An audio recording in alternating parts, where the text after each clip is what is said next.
XCOM creator Julian Donathis announced that his game Phoenix Point will be an Epic Games Store exclusive during its first year of release.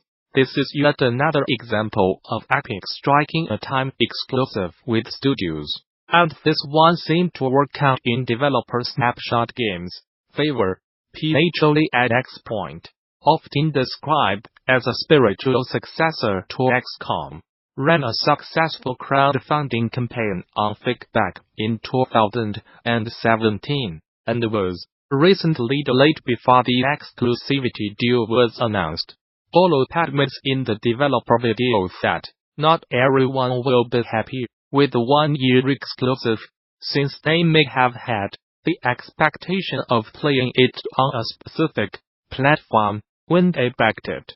So if for any reason you are not happy with this change, we will be very happy to offer a full refund, and I apologize for any inconvenience this may have caused you, he says.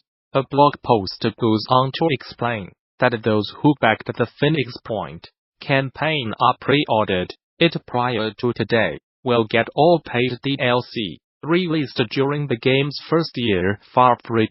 For players with further questions, Onward will take place on that Phoenix Point as will be a REDDITTOMORAROW. My oldest sister used to work at a newspaper. Her editor said, the good news articles start with a sentence, a tour, so unique tour, the story you could never use it on another one. This perfectly encapsulates the way I think about game trailers, excluding literal game clones.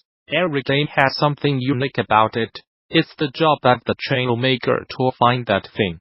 Video games have a long history of being thought of as products like a car, a smartphone. A lot of people focus on features like cooperative play, unlockable items, physics simulations, and high-resolution textures, etc. This way of looking at games as products can filter down through press coverage, heated online arguments, and advertising. I think this mentality for games is why there are so many game trailers which boil down to a video checklist of features, intercut with the game footage. Many of these trailers end up highlighting the ways a game is similar to others rather than different.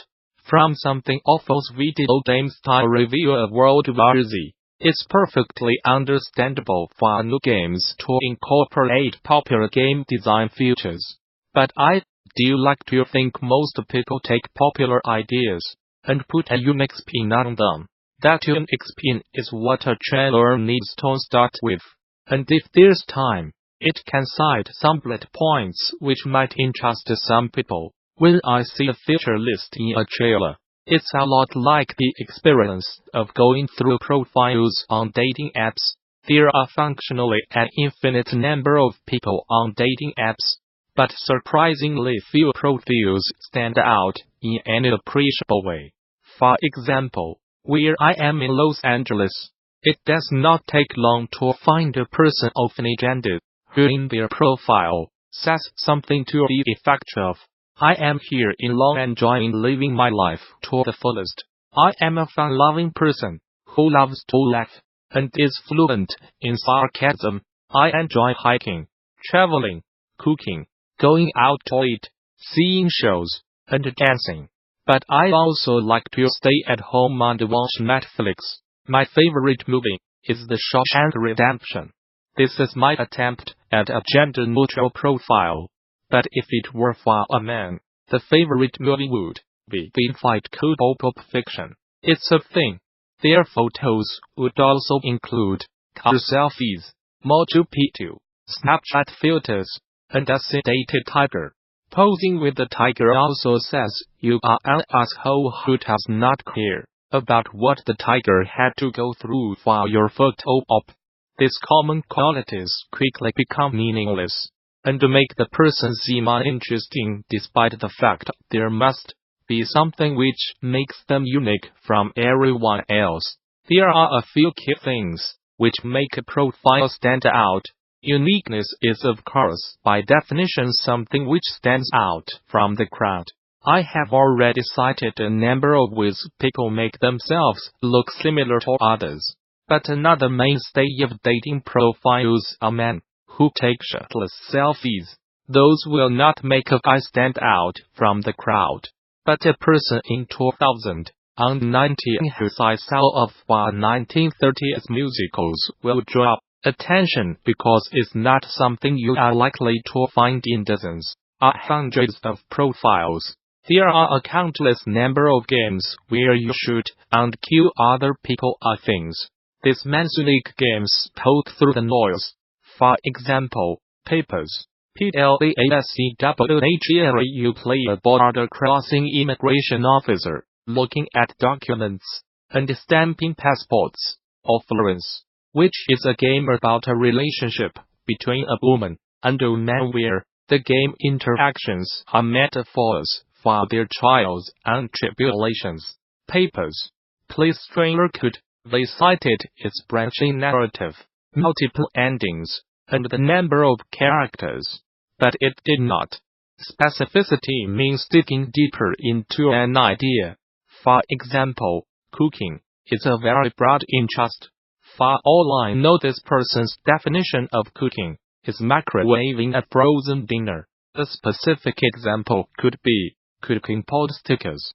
This says the person is very likely of Asian descent and enjoys making food from scratch. For games, a broad gameplay descriptor is platformer. A more specific example could be platformer, where you cannot jump, which is one of the ideas behind Nintendo's excellent Captain Toad Treasure Tracker. Shameless plug. If you want a recipe, buy my mod's cookbook. Unique combinations can also draw attention.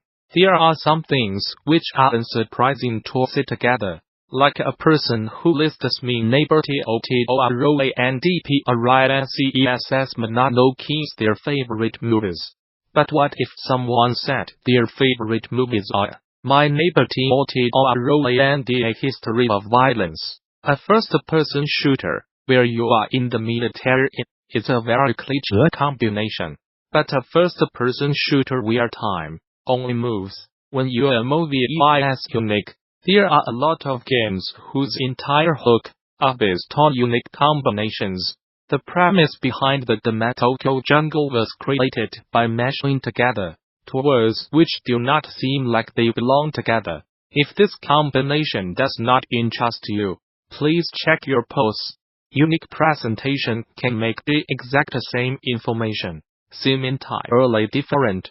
A common opening on dating profiles of people of all genders is, "My best friend says this about me. I do not know where this comes from. It makes me feel like there's one article somewhere which tells people to use this setup."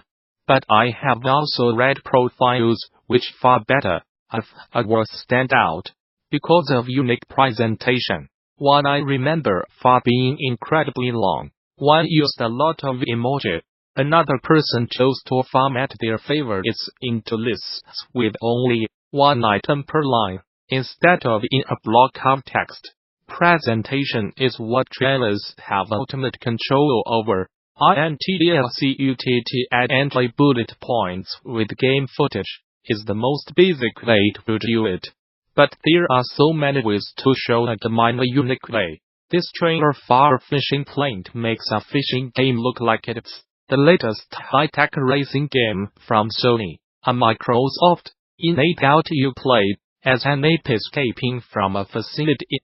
They made their first trailer playable. The only limit to how to present something is the creativity of the trailer makers.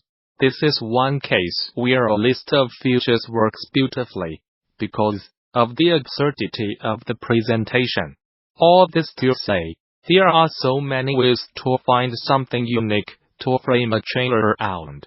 60 to 90 seconds is not a very long time to make a pitch for a game, so why waste the time citing similarities a game shares with others? When I make a trailer, I first look at a game's features and qualities, and cross out everything I recognize from other games. Everything left over is where I start, and I will add back in anything I crossed out, if and only if it's necessary to communicate the hook of the game. I think another reason people fall back on lists of popular features is because it can feel scary to go out on a limb with a unique and untested idea, as if they are saying to the audience, do not worry, this has lots of stuff you already love. But there is one more thing. I think this has the opposite of the intended effect, because the audience for a trailer goes in looking for the unique thing. Padding it out with the basic bullet points is simply boring. The audience probably is not going to see this and say, wow, I am excited to play this game, because I love critical hits. Something else to consider. You do not have to go out of your way to show how your game is similar to others. The audience is already looking for things they understand. A person watching a trailer is like a person reading a menu for a cuisine they have never eaten before. Everything might look totally different, but they will still have the ability to find their way in with something familiar like meat or vegetable. The audience is not an empty vessel waiting to get filled. They are coming in with a baseline of knowledge